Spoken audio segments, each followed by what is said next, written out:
Justin Galvin watched his wife through the kitchen window as she stood in the backyard, arms wrapped around herself despite the August heat. Phyllis wore another turtleneck, the fourth one this week. He'd counted. The documentary filmmaker in him noticed patterns others missed.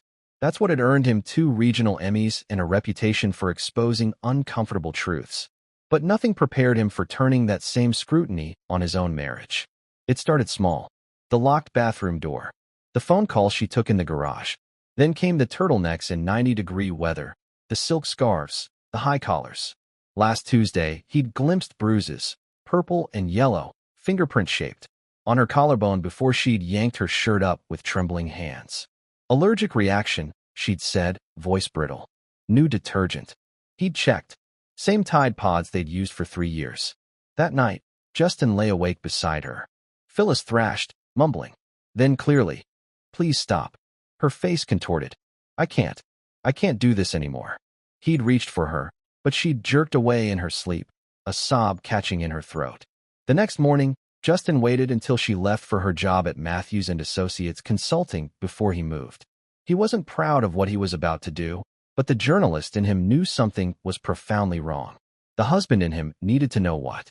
Her dresser drawer stuck slightly. It always did. Behind the sweaters he'd given her last Christmas, his fingers found it. A cheap flip phone, the kind you bought with cash at gas stations. His hands steadied as he opened it. One contact. V.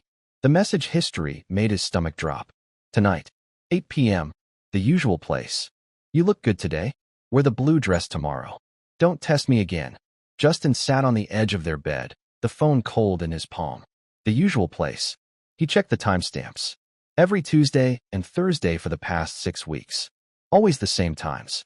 His wife wasn't having an affair. This was something else. Something worse. The messages read like commands, not requests. And Phyllis, his brilliant, fierce Phyllis who'd argued her way through law school and made junior partner before 30, was obeying them. He photographed every message, then returned the phone exactly as he'd found it. Justin spent the afternoon in his home office, cameras and audio equipment spread across the desk. As a filmmaker, he knew how to find stories. But this required a different approach. He pulled up the Matthews and Associates website. Vince Matthews, senior partner, 46, Stanford MBA, the firm's golden boy, with a corner office and a reputation for landing impossible clients. Justin zoomed in on the photo. Square jaw, expensive suit, the kind of smile that never reached the eyes. He cross-referenced the texts with Phyllis's calendar. Every Tuesday and Thursday, she had client meetings that ran late. No client names. No locations. Justin made a call to Curtis Walters, an old friend from his journalism days who now worked in private investigation. They met for coffee, and Justin kept it vague. Just research for a documentary about workplace dynamics. Vince Matthews. Curtis whistled low. Man's a shark. We get asked to look into him maybe twice a year. Nothing ever sticks. What kind of stuff? Sexual harassment claims that disappear. NDAs. His father, Albert McCoy, owns half the commercial real estate in the city, different last name because Matthews married his mother for her money, kept her name. Vince learned early that money makes problems vanish. Justin felt something cold settle in his chest. What about evidence? If someone wanted to prove something against him. Curtis studied him. You'd need video, audio, something he couldn't deny or pay away. And you'd need to be smart about it, because guys like that, they don't go down easy. That evening, Justin told Phyllis he had a last-minute scouting trip for a new project. She'd looked relieved, which hurt more than suspicion. At 7:30 p.m., he sat in his car 3 blocks from the Riverside Hotel. The burner phone's GPS history had shown this location every Tuesday and Thursday. He'd called ahead, posing as a potential client, and learned that Vince Matthews kept a suite on permanent retainer. For business meetings, he'd brought 3 cameras, one in his bag, designed to look like an external battery, one in his glasses, a prototype a tech startup had sent him for review, and one in the car, trained on the entrance. At 7:52 p.m., Phyllis's car pulled into the garage. Justin's jaw clenched. She wore the blue dress. She walked like someone heading to an execution, shoulders hunched, steps slow. 8 minutes later, Vince Matthews arrived in a black Mercedes, laughing into his phone. He ended the call and strode inside like he owned the place. Which, Justin learned later, he essentially did. His father's company owned the building. Justin waited 15 minutes, then entered. The lobby was upscale, but not overly monitored. He'd scouted it yesterday, noting the camera's blind spots. He took the stairs to the third floor, where Matthews's suite was located. He couldn't get inside, but he didn't need to. The ventilation system had generous return grates. He'd learned about building acoustics, filming a documentary on architectural design. He placed his phone, set to record, against the grate outside Suite 312. Voices filtered through. Phyllis's, shaking. Vince, please. I did what you asked. The Reynolds contract is yours. That's not enough. You know that. Matthews's voice was smooth, casual. You're a smart woman, Phyllis. You know how this works. I gave you that promotion. I made you junior partner. That comes with expectations. This isn't what we agreed. We didn't agree to anything. I own you. You signed the Hendricks deal without proper disclosure. That's a felony. I have the emails. Your digital signature on documents you never should have touched. One word from me, and you lose everything. Your career. Your marriage to that documentary filmmaker husband. Your freedom. Silence. Then soft crying. Now, Matthews continued. Let's not waste time. I have another appointment at 10. Justin's hand trembled as he held the phone. Not an affair. Extortion. Sexual coercion.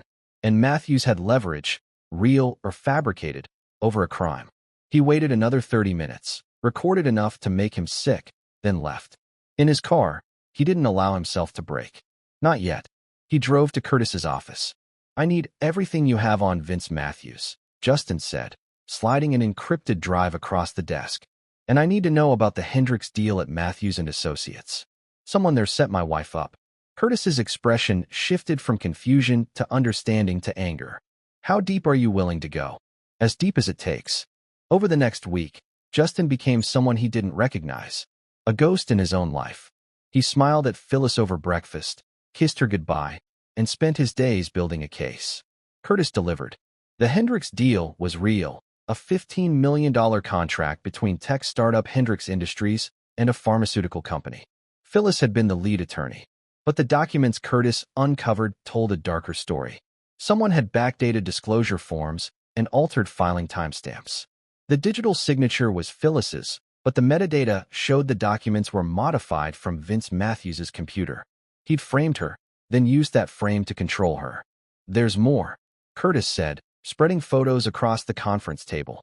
Vince has done this before. Jennifer Chun, paralegal, 2019. Forced her out with an NDA and a settlement. Gwen McIntosh, associate, 2021. Same deal. Both claimed coercion. Both disappeared quietly. Justin studied the faces.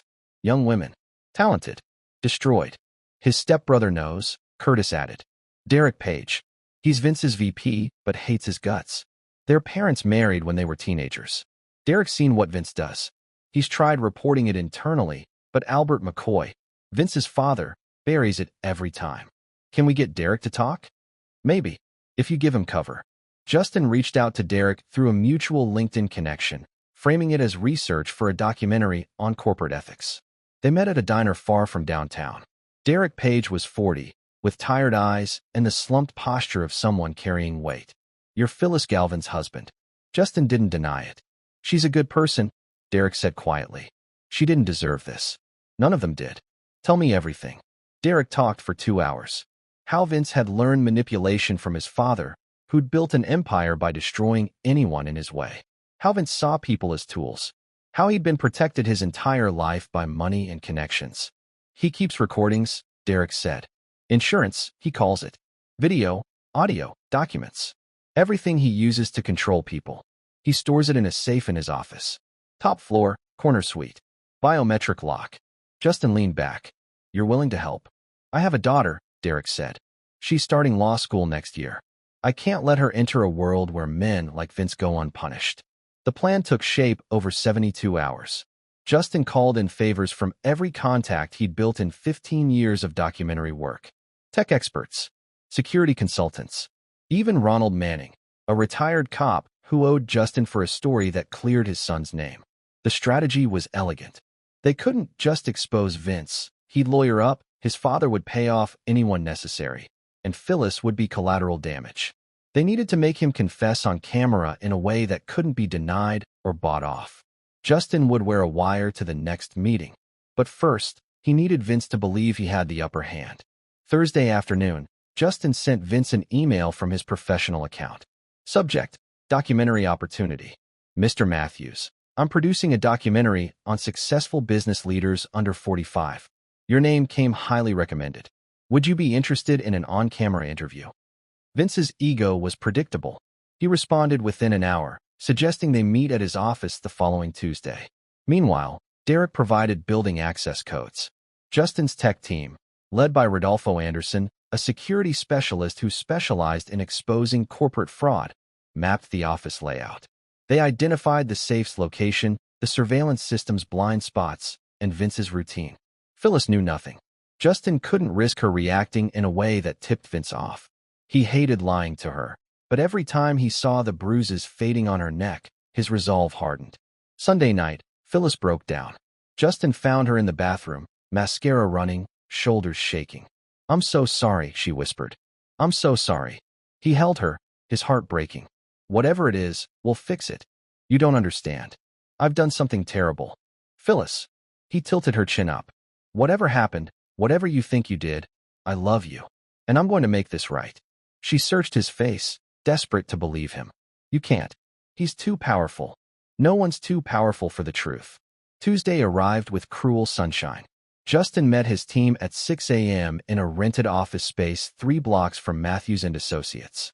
Cameras, microphones, laptops. Rodolfo ran final checks on the equipment. You're wired in 6 places, he explained. Even if he finds one, we've got 5 backups. Audio's going to 3 separate servers. One of them Curtis's, who's off-site. Video feeds to the cloud in real time. He can't stop this. Derek had called in sick, providing an alibi. His role was crucial for the final phase. At 10 a.m., Justin entered Matthews & Associates. The receptionist, Amy Bassett, smiled professionally and directed him to the 14th floor. The corner office was exactly as Derek described. Floor-to-ceiling windows, modern art, a mahogany desk that probably cost more than Justin's car. Vince Matthews stood and extended his hand. Mr. Galvin. Pleasure. Justin shook it, channeling every ounce of professionalism. Thank you for agreeing to this. They went through the motions. Justin set up a camera, a real one, for authenticity. He asked softball questions about Vince's career, his philosophy, his success. Vince preened, exactly as Justin predicted. 30 minutes in, Justin shifted. Let's talk about corporate culture. How do you handle difficult employees? Everyone's manageable with the right incentive structure. Interesting. Can you elaborate? Vince leaned back, confident. Look, business is about leverage. You find what people need, security, money, protection, and you provide it. In return, they deliver results. What if they resist? Then you remind them what they have to lose. Vince's smile didn't waver. It's not personal. It's effective. Justin paused. Like with Phyllis Galvin? The room's temperature dropped. Vince's expression calcified. Excuse me. My wife. You've been coercing her for 2 months using fabricated evidence of a crime you committed. Vince stood slowly. This interview is over. No, Justin said calmly. It's just beginning. He pulled out his phone and played the audio from the hotel. Phyllis's voice. Please. I did what you asked. Vince's response. I own you. Vince lunged for the phone. Justin dodged, and the office door burst open. Curtis entered with Ronald Manning and 2 actual FBI agents, Special Agents Jerome Hoover and Carlos Roberts. Vince Matthews, Agent Hoover said, You're under arrest for extortion, sexual coercion, and wire fraud. You can't. This is entrapment. No, Justin said. It's documentation. Everything you've done to my wife, to Jennifer Chun, Gwen McIntosh, and probably a dozen others. It's all recorded. And before you call your father, you should know Derek's already provided copies of everything in your safe to the FBI. All those insurance files, they're evidence now. Vince's face went white, then red with rage. You destroyed me. No, you destroyed yourself. I just made sure everyone could see it. As they led Vince away in handcuffs, Justin felt no triumph, just tired relief. The fallout was spectacular. Vince's recordings implicated not just himself, but his father, Albert McCoy, in decades of corporate manipulation. The FBI investigation expanded. Matthews and associates collapsed within weeks. Jennifer Chun and Gwen McIntosh came forward publicly, along with 4 other women. The NDAs were invalidated due to criminal conduct. Phyllis's fabricated crime was proven false. Forensic analysis showed Vince had altered the documents using admin access. Derek Page took over the legitimate parts of the business, restructuring with actual ethics. He hired Phyllis as his senior counsel. 3 months later, Justin sat in his home office, editing the final cut of his documentary. Not the one about corporate ethics, the real one. The story of Vince Matthews' downfall, told through the eyes of his victims who'd found their voices. Phyllis entered with 2 mugs of coffee. The turtlenecks were gone. So were the locked doors and the bruises. "You good?" she asked. "Yeah." He pulled her onto his lap. "We good?" She kissed him softly. "We're good. Better than good." She paused. "You know the prosecutor called. Vince's trial is set. 23 counts. They're expecting 15 years minimum. And his father? Facing charges in 3 states. The empire's crumbling." Justin nodded. Justice wasn't just about punishment. It was about making sure it never happened again. The documentary would air nationally. The women would tell their stories. And men like Vince Matthews would learn that eventually, the truth caught up. His phone buzzed. A text from Derek. Board meeting approved the Phyllis Galvin Scholarship for Women in Law. First recipient starts next fall. Justin showed Phyllis. She smiled, tears in her eyes. "How did you know? That day you said we'd fix it. How did you know we could?" "Because I know you. And I know that sometimes the only way to beat monsters is to drag them into the light." He paused. "Plus, I'm kind of a badass investigative filmmaker." She laughed, the first real laugh he'd heard from her in months. "Kind of. Definitely. Completely. Undeniably." She kissed him again, deeper. Outside, the sun set over the city, painting the sky in shades of orange and gold. Somewhere, Vince Matthews sat in a cell. His victims were rebuilding. And Justin Galvin had done what he did best, told a story that mattered. Not all endings were happy, but this one was just.